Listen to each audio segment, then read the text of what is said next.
here's what you need to know. For many years, Jews did not have a king.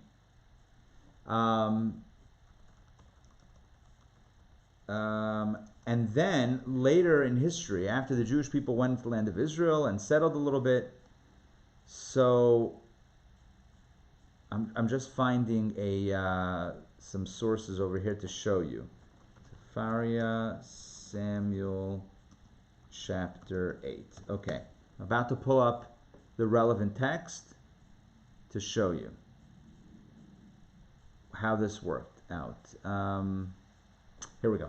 Okay, let me share my screen. So the Jews went into Israel, led by Joshua, and for a while they didn't have a king. And then in the book of Samuel, we find the big ask.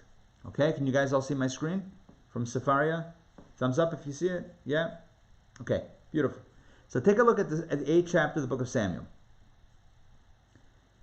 Oh, just to clarify, after the 5 books of Moses, the next Jewish book is the book of Joshua, then the book of the Judges, and we have a bunch of leaders who are called judges, Shoftim, including Deborah the prophetess, including Samson, the mighty Samson. And fine. And then after the Judges, we then have the book of Samuel, Shmuel Hanavi, Samuel the prophet. Take a look at chapter 8. When Samuel grew old, he appointed his sons judges over Israel. The name of his firstborn was Yoel. His second son's name was Aviah, and they sat as judges in Beersheba. But his sons did not follow in his ways. They were bent on gain. They accepted bribes, and they subverted justice. So that's a condemnation. By the way, it's interesting because this week's Torah portion is Shoftim, which is all about judging in a righteous way, and that's clearly not what was happening here. So all the elders of Israel assembled and came to Samuel at Ramah. And they said to him, "You have grown old, and your sons have not followed your ways." Take a look at this. "Therefore, appoint a king for us to govern us like all other nations." Okay, so they asked for a king. What is Samuel's response? Samuel was displeased that they said, "Give us a king to govern us." Samuel prayed to the Lord. We're going to analyze this in a moment. Don't worry. We're just going through the story. And the Lord replied to Samuel, "Heed the demand of the people in everything they say to you. For it is not you that they rejected.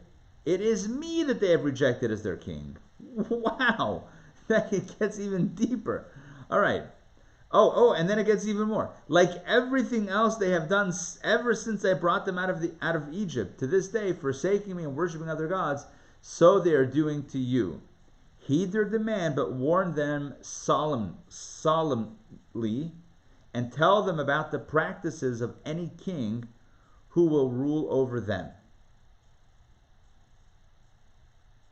So Samuel reported all the words of the Lord to the people who were asking him for a king. And he said, "This will be the practice of the king who will rule over you. He will take your sons and appoint them as his charioteers and his horsemen, and they will serve as outrunners for his chariots. He will appoint them as his chiefs of thousands and of 50s, or they will have to plow his fields, reap his harvest, and make his weapons and the equipment for his chariots. He will take your daughters as perfumers, cooks, and bakers." You see what's going on here? He's scaring them about a king. He's saying, "You want a king? Are you sure you want a king? You know what kings do? Oh, kings need lots of people. They need a big staff. You want your sons to be a staff of a king? You want your daughters? And then what about the land? He will seize your choice fields, vineyards, and olive groves, and give them to his courtiers. He will take a 10th part of your grain and vintage and give it to his," I don't know how to pronounce that, "eunuchs, maybe, and courtiers. He will take your male and female slaves, your choice young men, your donkeys, and put them to work for him. He will take a 10th part of your flocks, and you shall become his slaves. And then the day will come when you will cry out because of the king, whom you yourselves have chosen, and the Lord will not answer you on that day." Do you really want a king? That's his argument back to the people. Okay. But the people would not listen to Samuel's warning. "No," they said, "we must have a king over us, that we may be like all the other nations. Let our king rule over us and go out at our head and fight our battles." So Samuel heard all the people say, reported it back to the Lord, and the Lord said to Samuel, heed their demands and appoint a king for them. Samuel then said to the men of Israel, all of you go home. And the next thing you know, we have Saul right here. Chapter 9, verse 2, Saul, Shaul, becomes the first Jewish king.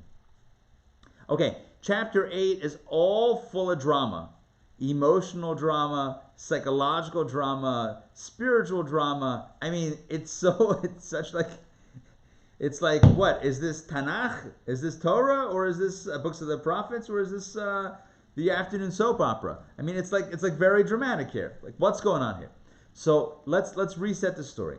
Samuel's sons seem to be not so kosher.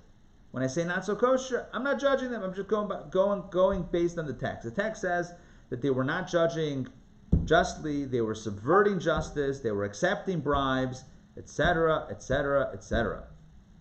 So the people say, we want a king. And Samuel gets very upset. He says, oh, terrible. He goes to God and says, I can't believe it, they want a king. Now, how would you and I interpret this? You and I would say that he's probably protective over his sons. He probably took it personally. They said, we don't like your sons, we want a king. Oh, so he's offended. The problem with that theory is we're dealing with Samuel the prophet, Shmuel HaNavi. He's like one of the greatest prophets of all time. So, look, on a basic level, yeah, he's offended. But there has to be something else to the story. Furthermore, when God replies to Samuel, he says, it is not you that they have rejected. In other words, don't take this personally. Let me take this personally. It is me that they have rejected as their king. God says, no, it's not about you, it's about me. And then he warns them, the king's not going to be good, you're going to regret it, we still want it, fine, you're going to have it. Here's the question I want to ask. A lot of drama, but here's the core question, and it's related to our Torah portion. Based on what we learned yesterday, the Torah says there's a mitzvah to appoint a king. In fact, I'm going to pull up the Torah portion page in a minute, or in a moment. In fact, the way the Torah describes it is that it's one of the mitzvot that's associated with the land of Israel. Which means, here, take a look. This was reading 2. This is yesterday's reading. Okay?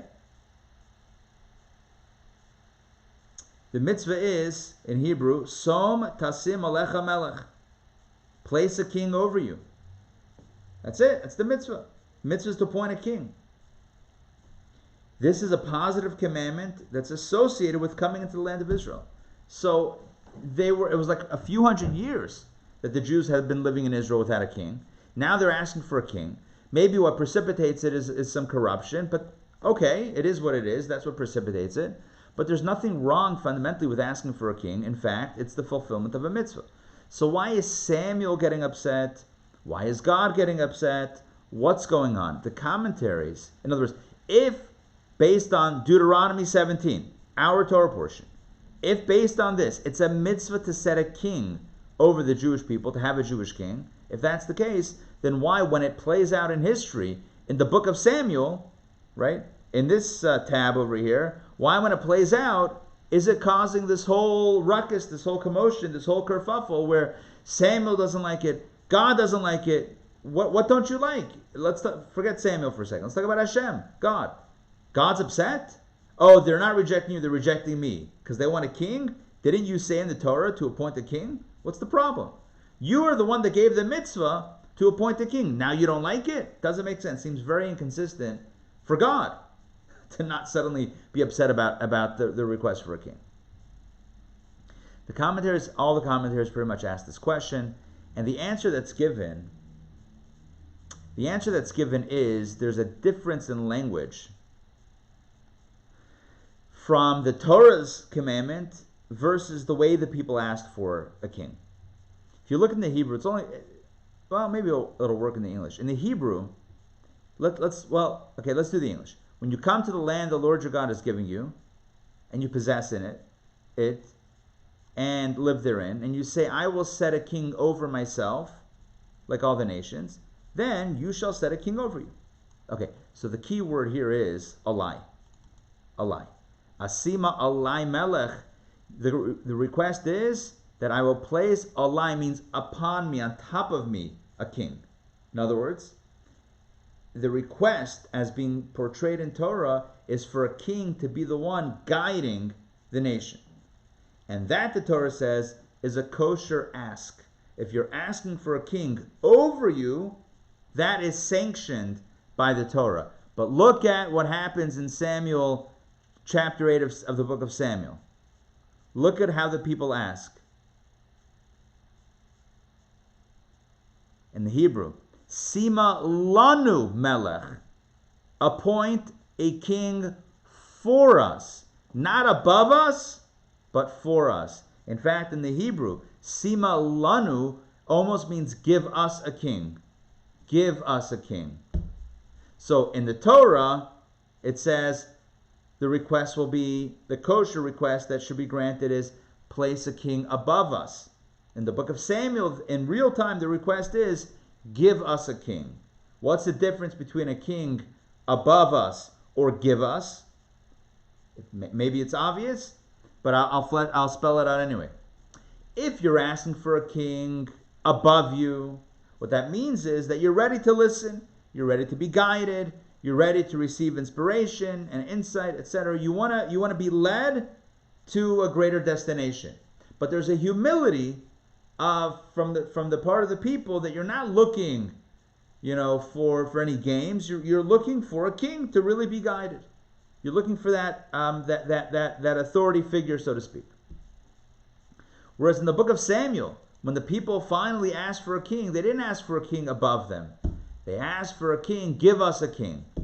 Give us a king. We want to be like all the other nations. Give us a king. But the idea here is a king that will tell what to do and where to go. Right? These representatives, the elders of Israel who assembled,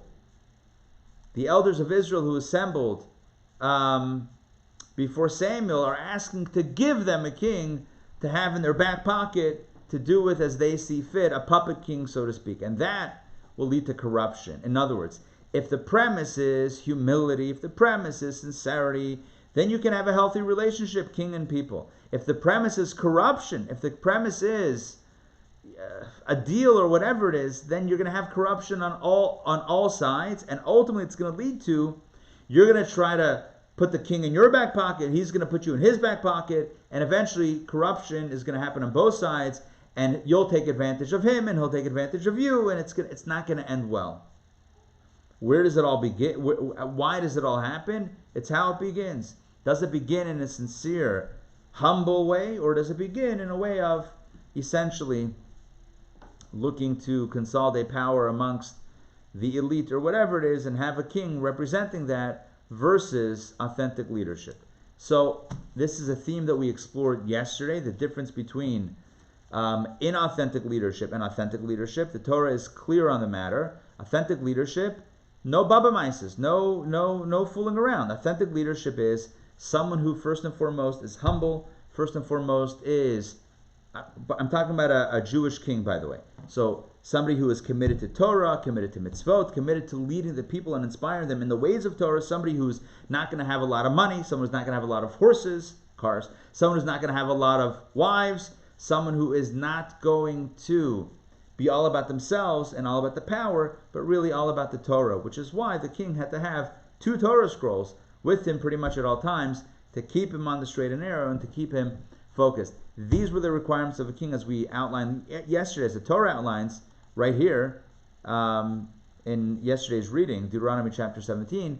And it's very important as we think about what went wrong in the book of Samuel. What went wrong then is they weren't looking for a king to guide them, to lead them, that they were going to be humble too. You see, if they were humble to the king would in turn be inspired to be humble to what's higher than them. So what's higher than him?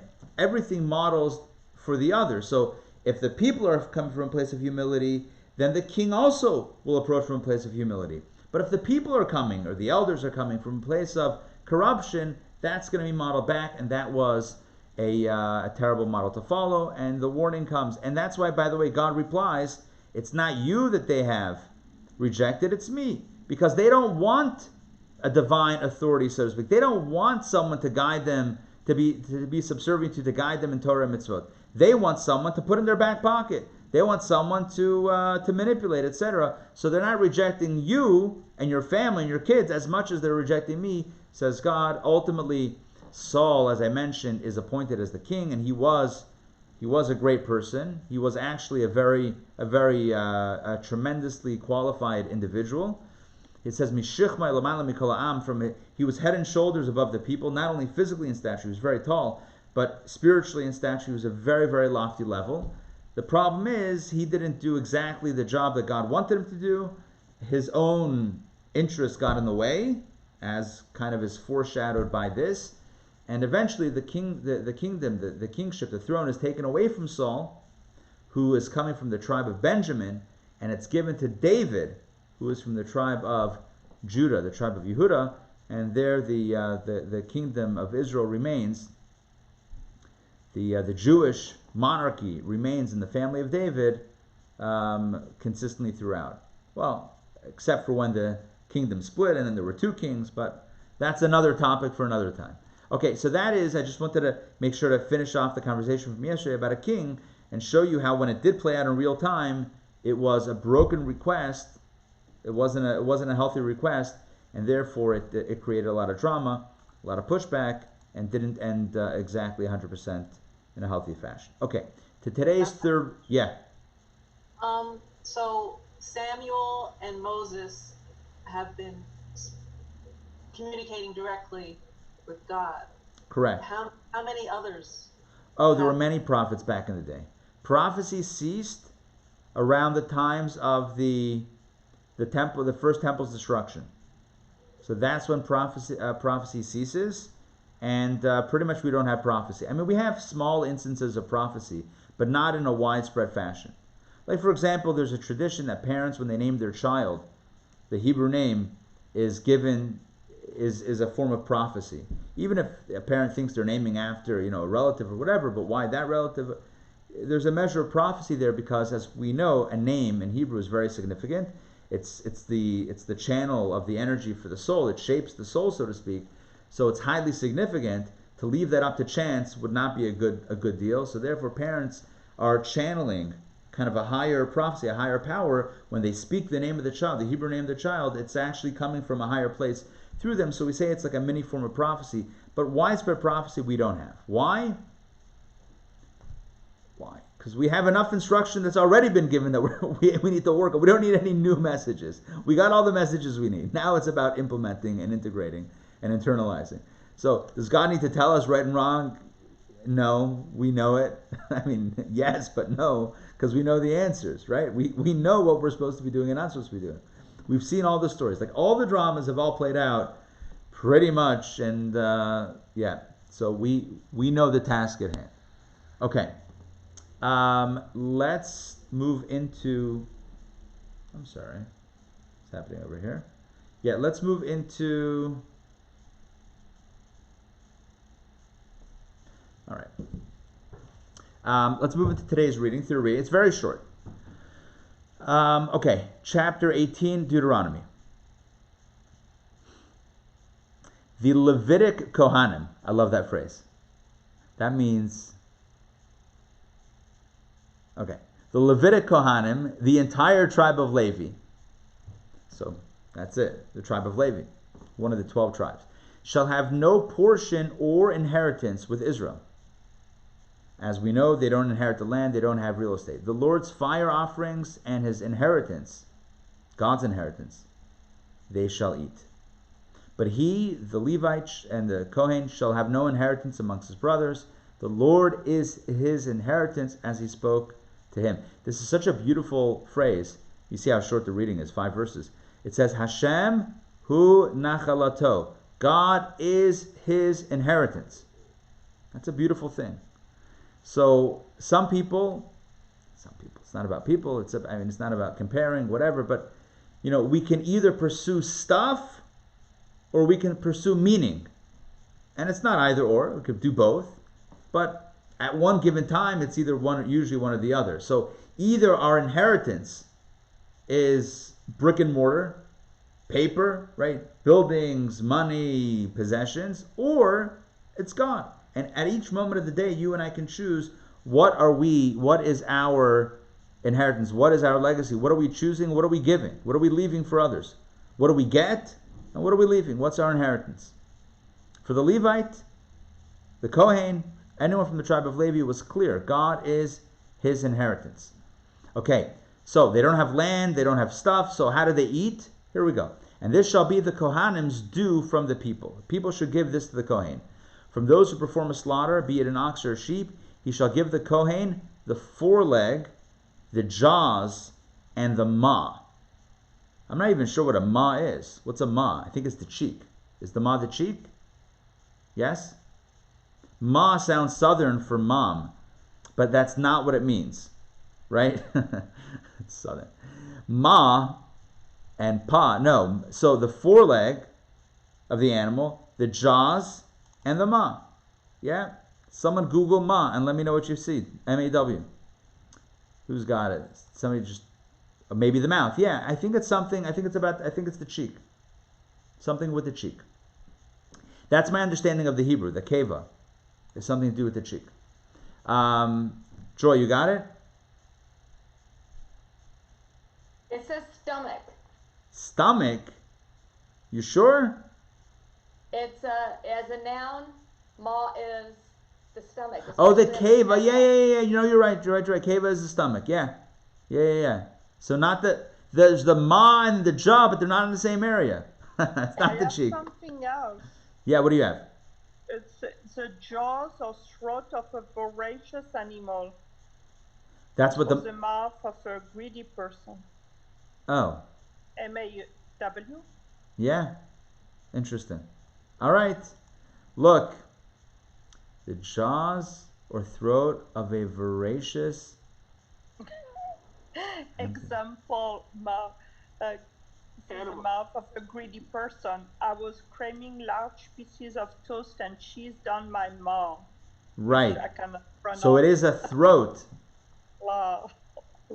Look, well, the mystery remains. So any Kohanim out there, if you're a Kohen, you ask for the whole animal just to be sure. You say, listen, we're not sure. It's conflicting translations. So just give me the whole thing and it's fine. And we'll call it a day. Deal? Yeah. That's like the mafioso meets the Kohen. Right? It's like, no, it's okay. You'll leave the whole thing with us. We'll take care of it for me. Okay. So these are the gifts of food that are to be given to the Kohen. And from the produce, the first of your grain, your wine, your oil, and the first of the fleece of your sheep, you shall give him, i.e. to the Kohen. For the Lord your God has chosen him out of all your tribes to stand and serve in the name of the Lord, he and his sons, all the days. And that's it. That's the third reading of Shoftim. Very short and sweet and to the point. It's all about the status of the Kohen from the tribe of Levi. It's about the vulnerability of the Kohen, and it's about the gifts that are to be brought to the Kohen. For the Kohen to eat, for the Kohen to wear. What I mean by wear, the fleece of the sheep, wool. So that's how we help support those that are in the God Squad, that are doing the holy service. Webster's dictionary says throat, gullet, or jaws, especially of a voracious animal. Well, there you have it. Yep. There you have it. Okay, so what's the moral of the story? The moral of the story is do some extra cooking and share it. Share it with the Kohen. Share it with somebody that could use it. But really, yes. But also, the Rambam writes, Maimonides writes, that the status of a Kohen back in the day, was pretty much genetic. Even today, the genetic part is genetic. But the Rambam says, Maimonides writes, that anyone who dedicates themselves to something a little bit higher than themselves, to higher service, to being there for others, they can attain the spiritual status of a Kohen. Maybe not the actual status of a Kohen, like the literal status, the biological status, but the spiritual status of a Kohen can shine through somebody who dedicates themselves to higher living. So, That's, I think, the inspirational message. Let's dedicate ourselves to something a little bit higher and be the Kohen that we can be. All right, so that is... Rashi has a huge ant on this pasuk. I don't even know what ant is. I would hope... Huh? Amount. Oh, a mount. Because I was thinking there was like this big bug crawling on your Rashi. Got it. We could see Rashi's comment. Oh yeah, there's a lot.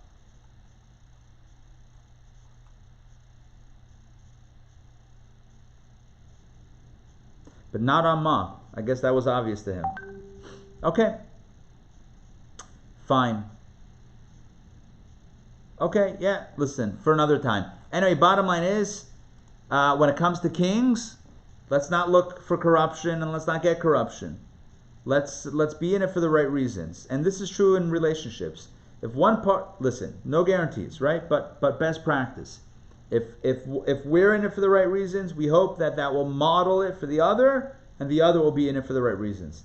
If we're looking for some sort of, whatever it is, if there's some element of dishonesty or corruption, whatever, from our part, expect it coming the other way. Right? I mean, that's it. You set up a relationship of based on a premise of dishonesty or based on some sort of, impropriety. Expect it to be an improprietal, whatever that word is, relationship. Expect there to be an impropriety there in the relationship. So when the people ask for a king for the wrong reasons, it ends up, not working out.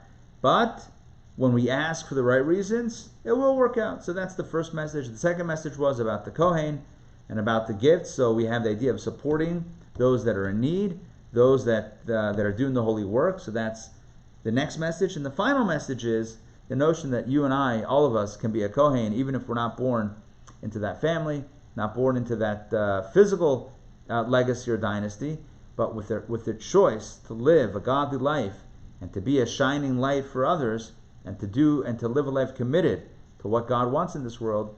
That's the spiritual legacy of the Kohen, and that is freely available. Okay, that's it for today. In our really abbreviated reading, or a shorter reading. Tomorrow we'll be here, same bat time, same bat channel. I'll mention that tonight we have the Jewish course of why. We have 10 questions that we're going to explore tonight, which are fascinating and fabulous.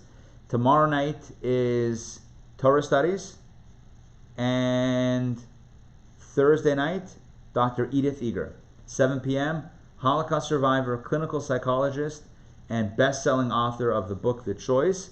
If you've never read the book, it is a book that will just absolutely blow your mind. It's incredible. No words can describe it. She wrote it a few years ago when she was 90 years old, and it's an incredible book about her life and about her work and about her perspective. It's really tremendous. If you haven't read the book, you'll definitely gain from the event, because we'll have her tell the story in her own words live for us, for our community, Thursday night. This is us. This is Intown Atlanta. This is our program, Intown Jewish Academy. Thursday night, 7 p.m., live with Dr. Eger. Please join me and help spread the word. It's online, so it's available for everybody to join. All right, thank you all for joining, and we'll see you very soon. Take care, everyone. Have a wonderful day.